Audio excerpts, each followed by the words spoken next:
सांगितलं आहे, जसं आपल्या अवचेतन मनाच्या शक्तीचा वापर करून जीवनातील मोठ्यातील मोठी समस्या आसानीनं आपण पूर्ण करू शकतो. आपल्या अवचेतन मनाचा वापर करायचा आहे. याची पद्धत काय आहे आणि या विषयावर मी आपल्याला एक अद्भुत कहाणी सांगणार आहे. तर चला आपण कहाणीची सुरुवात करूया. मित्रांनो, आपलं चेतन मन 1 गुणा जर असेल त्याची शक्ती, तर 9 गुणा अवचेतन मनाची शक्ती आहे.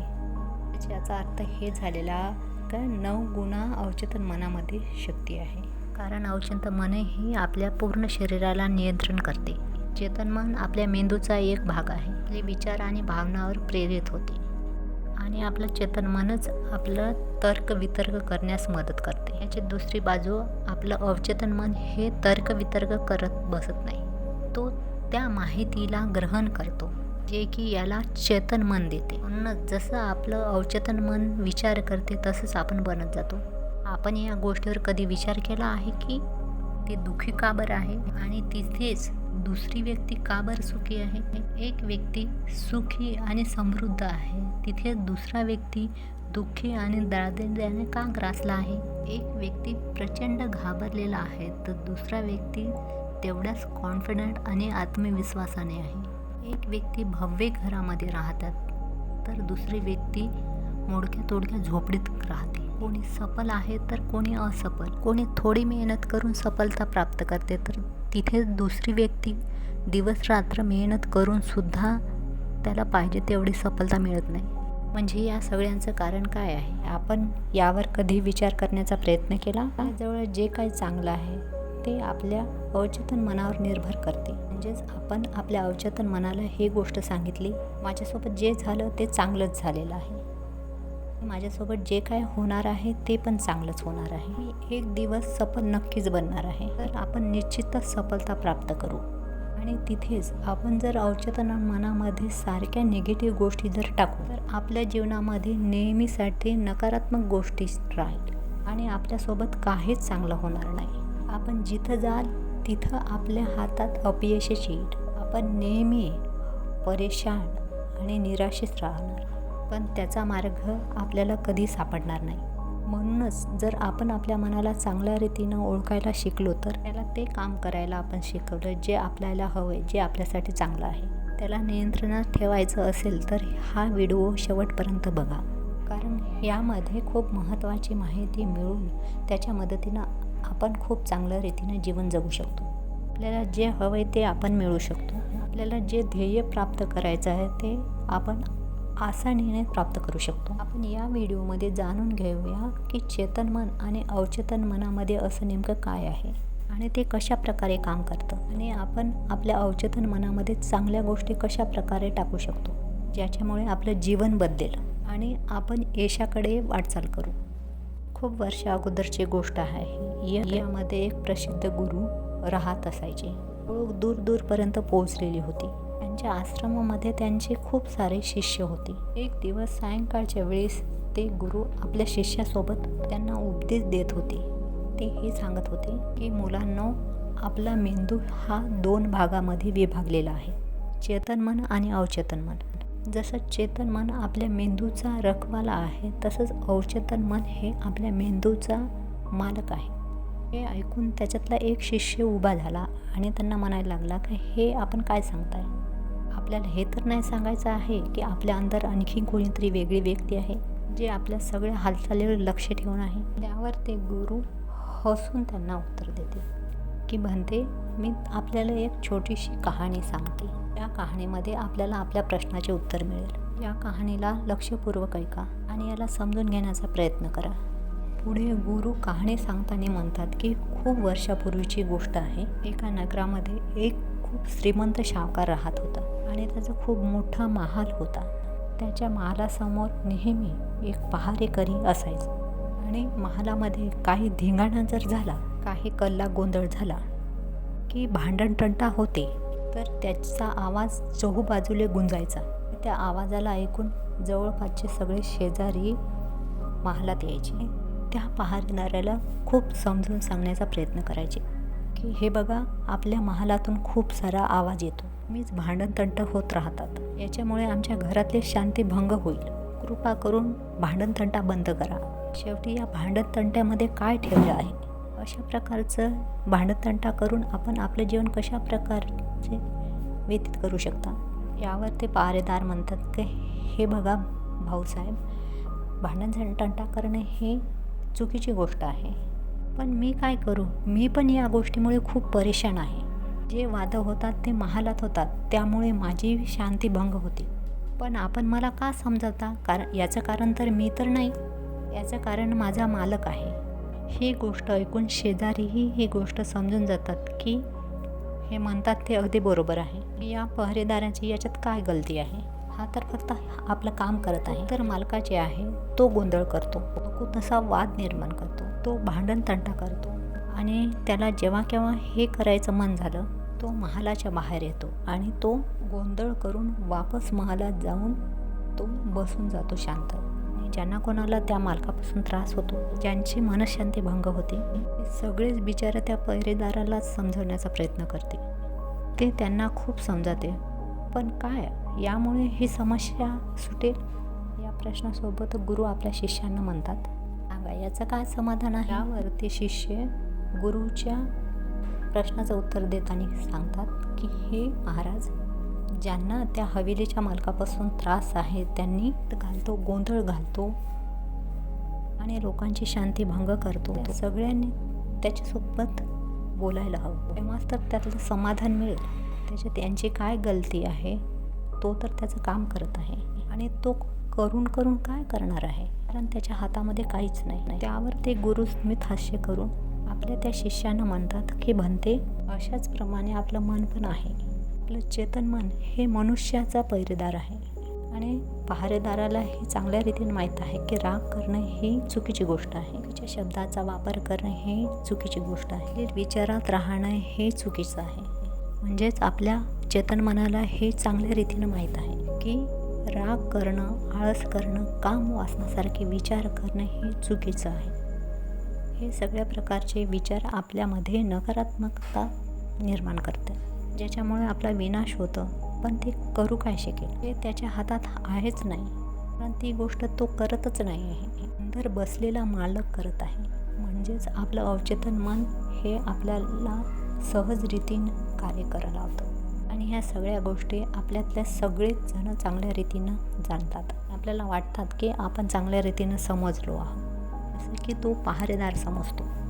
याच्यामुळे आपल्या जीवनात रत्तीभर पण फरक नाही पडणार. समोर ते गुरु शिष्यांना म्हणतात की हे भंते, की आपणही आपल्याला खूप वेळा समजवण्याचा प्रयत्न केला की मला सकाळी लवकर उठायचं आहे, आश्रमातले कामं करून भिक्षा मागायला जायचं आहे आणि रात्रीला आल्याच्या नंतर ध्यान करायचं आहे. आणि यानं काही फरक पडला? उत्तर देत शिष्य म्हणतात की नाही, काहीच फरक नाही पडला. मी खूप वेळा मला समजवलं की मला हे काम या वेळेवर करायचं आहे, मला माझा वेळ वाया घालवायचा नाही आहे, मला माझा वेळेचा चांगला उपयोग करायचा आहे. मी खूप प्रयत्न करूनही ते काम वेळेवर नाही करू शकत आहे. त्यावर ते गुरु आपल्या शिष्याला म्हणतात की भंते, जेव्हा आपण स्वतःला समजावण्याचा प्रयत्न केला, आपल्याला असं वाटते की आता आपण समजून चुकलो, आता आपली यापुढे कोणतीही चूक होणार नाही आणि आपण मग विचार करतो की आता आपलं जीवन बदलेलं, जे काय करू ते आता योग्यच होईल, आता तर आपण आपल्या जीवनामध्ये सफलता प्राप्त करूच. परंतु दुसऱ्या क्षणी आपल्या लक्षात येते की आपल्या जीवनामध्ये असं मजबूत क्षण आलेलाच नाही आणि असं फक्त आपल्या नासमजीमुळेच होते. अवचेतन मनाच्या ऐवजी आपण चेतन मनाला समजावण्याचा प्रयत्न करतो, अर्थात त्याला सोडून आपण पहारेदाराला समजावतो आणि त्यालाच आपण समजावण्याचा प्रयत्न करत राहतो. पण आपण हे विसरून जातो की शेवटी ते पहरेदार काय करणार आहे, त्याच्या हातामध्ये काय आहे. आपल्याला तर आपल्या अवचेतन मनाला समजून सांगण्याचा प्रयत्न आहे. आपला पहरेदार म्हणजेच बुद्धी, त्याला हे माहीत राहते का आपल्यासाठी काय योग्य आणि काय अयोग्य. त्याला हेही माहीत आहे की आपल्याला काय करायचं आहे आणि काय नाही. पण ही सगळी गोष्ट आपल्या फक्त पहरेदारापुरतंच मर्यादित आहे. ह्या सगळ्या गोष्टी हवेलीचा मालक म्हणजेच त्या अवचेतन मनापर्यंत पोहोचू शकले नाही आणि हेच कारण आहे की आपल्या जीवनामध्ये कोणते असं ठोस बदलाव नाही झालेला आहे. की आपण कुंडीत पाणी टाकलं तर ते झाड एक दिवस मोठं होईल. ती गोष्ट आपण समजून घेतो आणि त्या कुंडीमध्ये आपण पाणी पण टाकतो. आणि आपण झाडाच्या पानावर पाणी टाकतो आणि विचार करतो की याच्यावर फळ फुलं येईल. पण जरा विचार करा की आपण झाडाच्या पानावर पाणी टाकलं तर त्याच्यावर फळं आणि फुलं कशी येईल. आपल्याला तर त्या झाडाच्या मुळाशी पाणी टाकायची गरज आहे. पण आपल्यातले बहुतेक लोक पानावरच पाणी टाकून स्वतःला खूप धन्य समजतात.